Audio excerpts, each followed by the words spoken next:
Well, Lopez didn't say a word when he raced out of these jail doors behind me, past our cameras, and was shoved into a truck no more than 10 feet parked in front of the entrance. I'll show you just how close. If you take a look at the ground here, you can see the scorched earth and the green grass here. And you take a look at the fence, you can see some of the burnt debris and trees in the background. Now, Darnisha Odom says that this fence is really what is the difference between her mother's home being up in flames and being safe. It's a miracle that she credits the firefighters and her faith. Well, Tammy, there's a ton of anticipation here, no matter the political view. I'm going to let Chris go ahead and show you guys this scene where the lines have already started of supporters piling up, just waiting to stay overnight in order to check out the President Trump. Now, these people here, they're here waiting for the opportunity to see him and show their support, but there are still others who are hoping to send a message of disapproval. It's a lot better than it has been the last few days, but there are still parts of this RV park that still has a lot of water. In fact, this area behind me has water that goes all the way up to the knee. But the city of Wildwood came out today with crews to pump out some of that water, and they were actually able to get to the bottom of why the flooding has been so bad here. State investigators say that this Il Villaggio Senior Entertainment Center in Lady Lake was the site of an illegal gambling facility that targeted seniors. And that's showcased by this sign that limits the entry to senior citizens or approved guests. And with the building being right in front of an assisted living facility, it gave proof to investigators that this was not a harmless operation. The Mondragon family says that they were settling down for the evening last night when all of a sudden they heard and felt the ground shaking nearby. And when they stepped outside to check it out, they were met by torrential rain, and they actually saw that a piece of their sidewalk and road had collapsed in here on East Hazard Street, creating a scene that they say they have never experienced before. The law stands now, 2 or more people protesting or demonstrating at this bridge behind me in the Martin Luther King Park or on the sidewalks on Morse Boulevard and Harper Streets are within the law. But as soon as people walk into this restrictive border that is outlined by this ordinance here at the venue, then they could be open to getting warnings, and if they continue, they could potentially be trespassed from the premises. Back to you guys.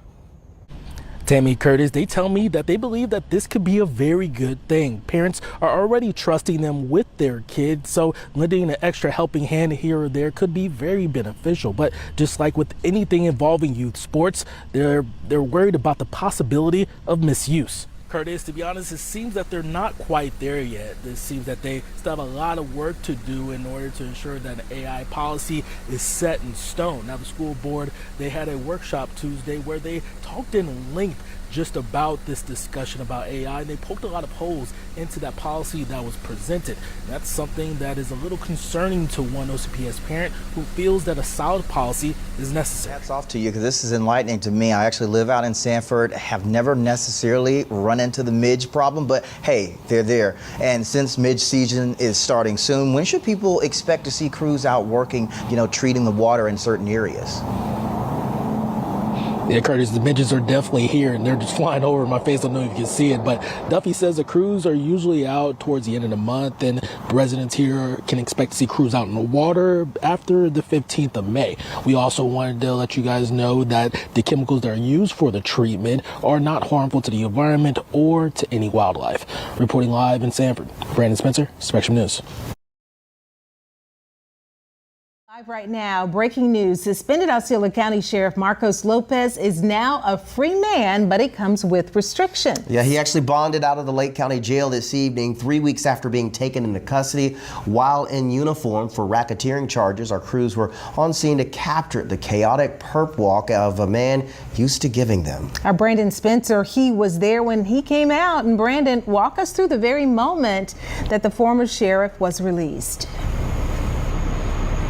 Well, Lopez didn't say a word when he raced out of these jail doors behind me, past our cameras, and was shoved into a truck no more than 10 feet parked in front of the entrance. Now, he was able to make his $1 million bond today after the state and the defense agreed that all those dollars were legit and could be used for his bond. It's a process that sometimes takes a while, depending on how long it takes for those gathering the funds to get it together.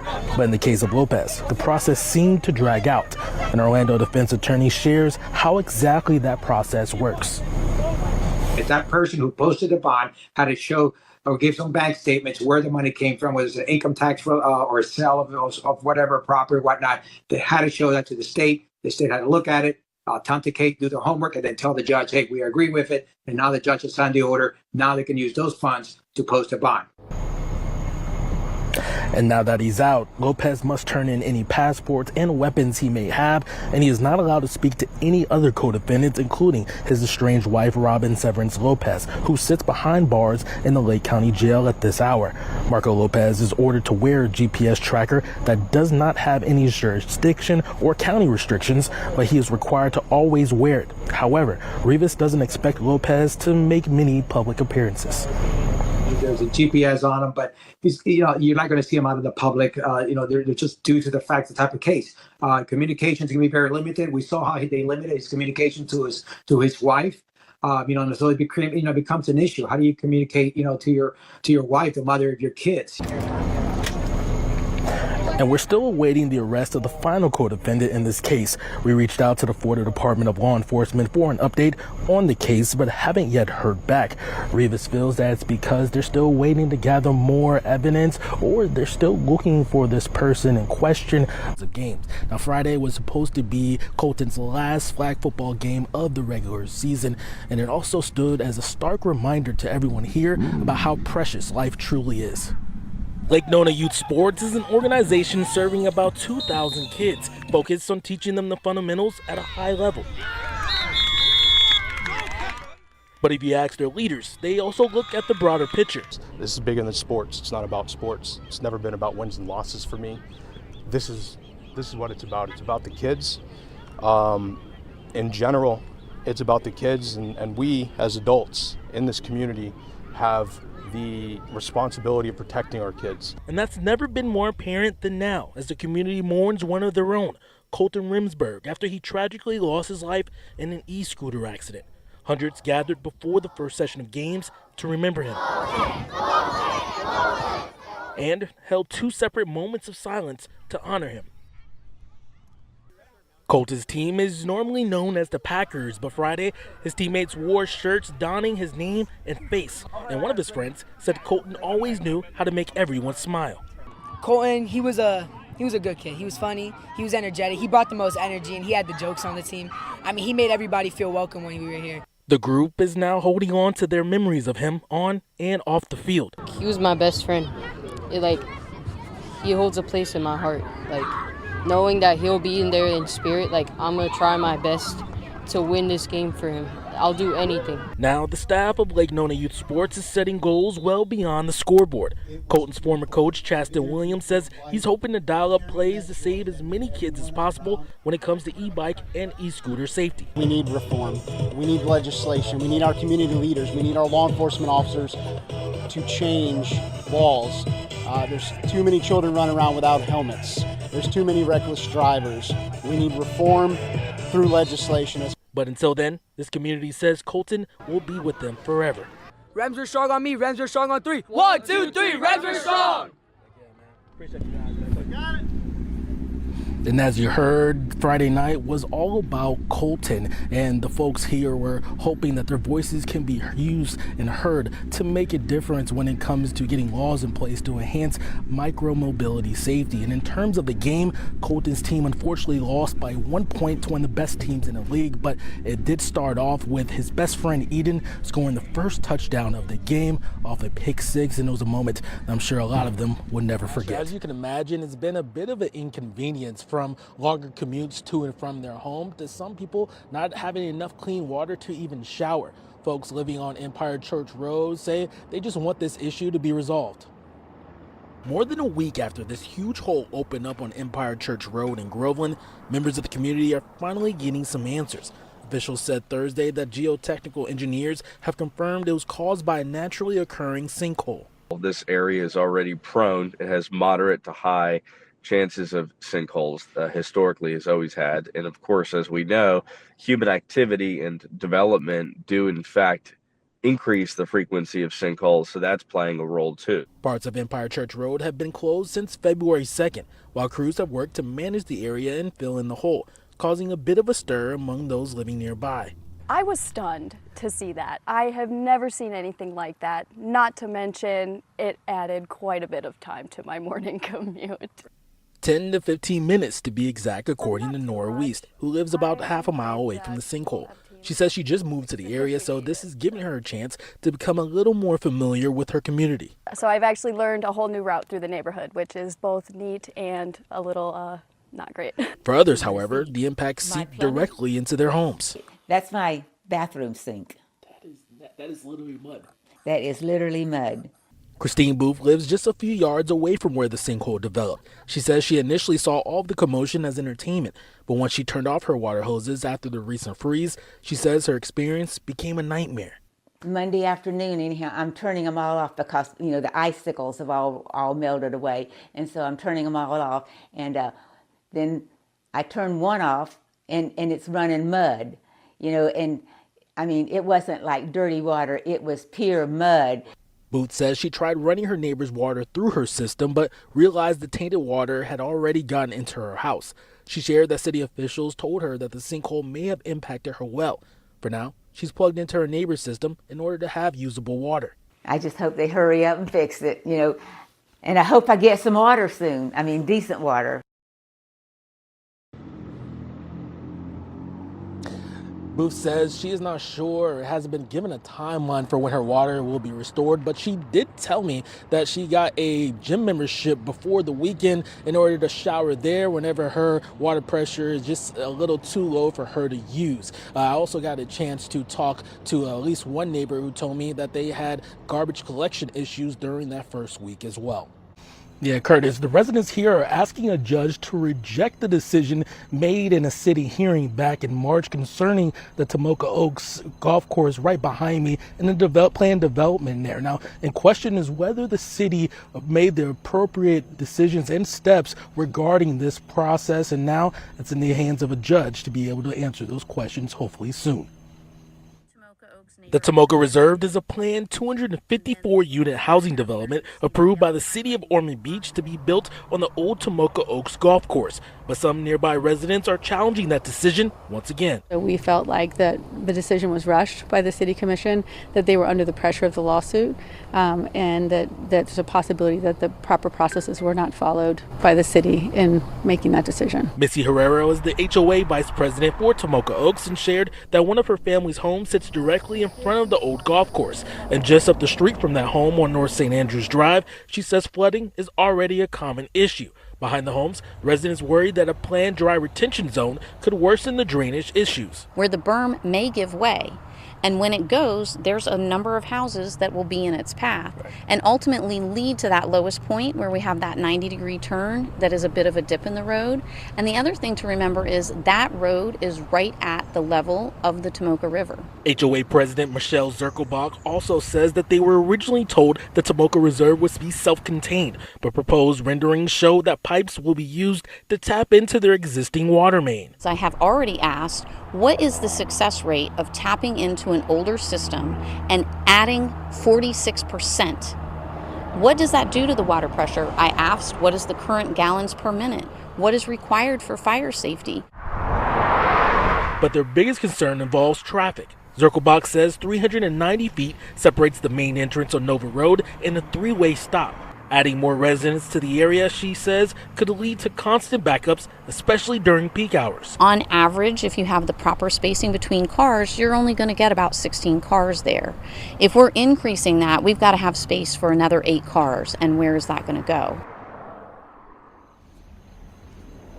Now, over the last week or so, I've reached out to the city of Ormond Beach and each of the commissioners about this appeal, and they have told me that they are no longer going to, or they're not going to comment on the substance of their decision or this ongoing litigation. I also reached out to the developer and their attorney on multiple occasions, but I have yet to hear back.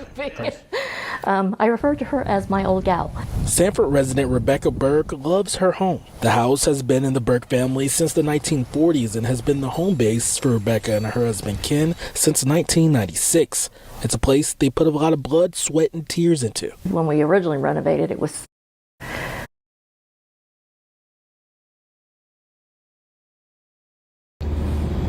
moving. I refer to her as my old gal. Sanford resident Rebecca Burke loves her home. The house has been in the Burke family since the 1940s and has been the home base for Rebecca and her husband Ken since 1996. It's a place they put a lot of blood, sweat, and tears into. When we originally renovated, we pulled all the plaster and lath out. We pulled 3,000 feet of new wire. Wow. My husband taught me how to wire outlets. We did drywall. Plans proposed by the Central Florida Expressway Authority, however, could bring a possible freeway through her front door. It would come straight across. My neighbor Brian lives across the street, and so it basically will come across his property and across my property, and then take out Adam's property that's diagonally across from me. The study for this connector has been years in the making. There's got to be another way. We must fight for this. And the Central Florida Expressway wants to hear from the community. We still are out here. We very much value the impact from folks, and this will help us, again, build a future project that really checks all the boxes. Initially, there were 5 routes that were being considered for this project, but CFX was later able to come up with an alternative route called Alignment 2A that they say would be the shortest, most direct route and have the lowest wetland impact. But it will also go straight through Burke's home. There's a lot of emotional ties to it, but it's a house, and I guess, and I say this often, if the legacy ends with me, I'm okay. And I'm going to be okay. Yeah. And I know God has a plan and a purpose, and it's for my good. After the shooting, with law enforcement just beginning their investigation at the Pulse nightclub, many in the LGBTQ community gathered at the place they knew they'd be safe, the Parliament House. I walked outside, and there was police cars coming from every division, from everywhere, and there's like 25 police cars lined up across the front of our place. I knew a couple of them. They came over to me and they said, "We're here to keep you guys safe." Martin Donald Granstein and Susan Unger own Parliament House, having taken over the business several years earlier. That night, they say they were in Siesta Key as part of their tradition after gay days, but hurried back to Orlando after their daughter told them the news. Well, I didn't even know. Everybody was crying, hugging each other.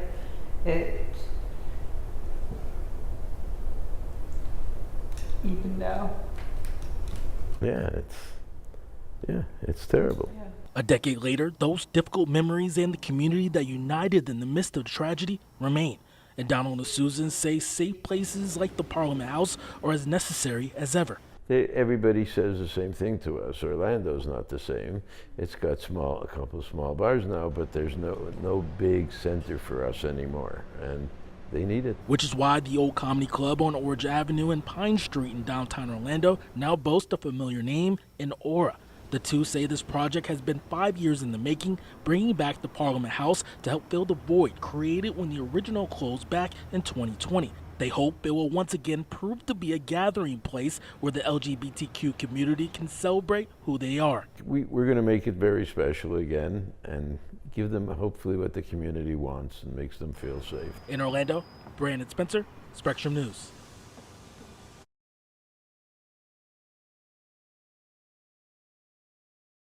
The tragedy remain, and Donald and Susan say safe places like the Parliament House are as necessary as ever. Everybody says the same thing to us. Orlando's not the same. It's got a couple of small bars now, but there's no big center for us anymore, and they need it. Which is why the Old Comedy Club on Orange Avenue and Pine Street in downtown Orlando now boasts a familiar name in Aura.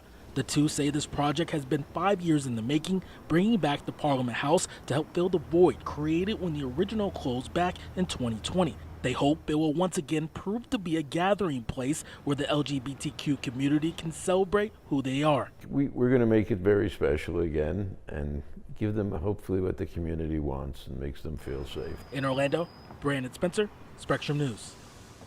Probably see a lot of higher 80s and even up to 90 mile per hour. Speeding, especially on the I-4 express lane, is not uncommon to see for Florida Highway Patrol Trooper Jonathan Cabral. 93 on this one right here. Trooper Cabral has been with FHP for almost 10 years, and he says he loves what he does. How are you, sir? My name's Trooper Cabral with the Florida Highway Patrol. The reason I'm pulling you over is you're going 93 and a 60, man. Sitting in the passenger seat of his patrol car, nicknamed Bandicoot, gave us a chance to see what it's like for state troopers to monitor traffic speeds, especially with Florida's new super speeder law in place. The Highway Patrol is very serious about this. We're not out here to play around. If you're going 50 miles over the posted speed limit or you're going 100 miles an hour and you're affecting traffic, we are going to put you in jail. We are going to impound your car. Trooper Cabral says super speeding has turned into an unwanted growing disease in the Sunshine State. 99 miles an hour. Hoping to educate people about the law and assure everyone's safety. Especially with the super speeders, you can go to jail. You're almost close to jail time right there in the 30-day impounded vehicle. All right, I don't want that to happen to you, nor do I want you to get hurt. This is especially important for drivers who may be new to the area, like Joshua Elliott. Elliott recently moved to Central Florida from Indiana, but has already seen the new state law in action. I've seen a lot of bad wrecks since I've been here in this short amount of time, and I'm pretty sure I've seen 2 fatalities because of it. So it's pretty bad around here. So I think it's a pretty good law. The loss of life is a sentiment that Trooper Cabral thinks about often, and it's why he takes his role so seriously. It kind of resonates with me, the thought of if that person had the opportunity to say sorry to me, would they do it again? But unfortunately, in this life, you don't get second chances all the time. The number 9 is just a number. No, I need a 2XL. But for this evening of Friday Night Lights at Seminole High School, it stands for hope, as it represents 2025 graduate Ethan Pritchard. He was just the most upstanding athlete as well as student that we had. Always giving it his all, always being a role model for others. Ethan is a freshman at Florida State University, where he plays linebacker on the football team, but he is now in the hospital after suffering a gunshot wound to the head while visiting a family in North Florida this past Sunday. His alma mater hosted a fundraiser at their game Friday against Lehman High School, selling t-shirts with his number, as all funds are set to go to his family for his medical bills. Because we're a community. I mean, that's the biggest thing about Seminole High School is we're a community. And, you know, there's a saying here, we bogey, we family, and it's true. And Ethan is part of our family, and, you know, he's always going to be a Knoll. The first 100 shirts were purchased by one family, allowing them to sell out within minutes. But still, others felt the need to donate to the cause in the form of pre-orders. I purchased a shirt because I know how expensive health care is, and you know, I'm hoping that he gets the best of the best when it comes to his health care. Even if you could just do something out of the kindness of your heart to give back, because I know he's the kind of guy that would give his clothes off his back to help somebody that needed it as well. On the field, his former team honored him by walking on the field with his jersey, while also using only one captain, senior defensive back Omari Griffin, who now dons Pritchard's high school number. With Pritchard's family in attendance, they say they have no words for what the support means to them. It's priceless.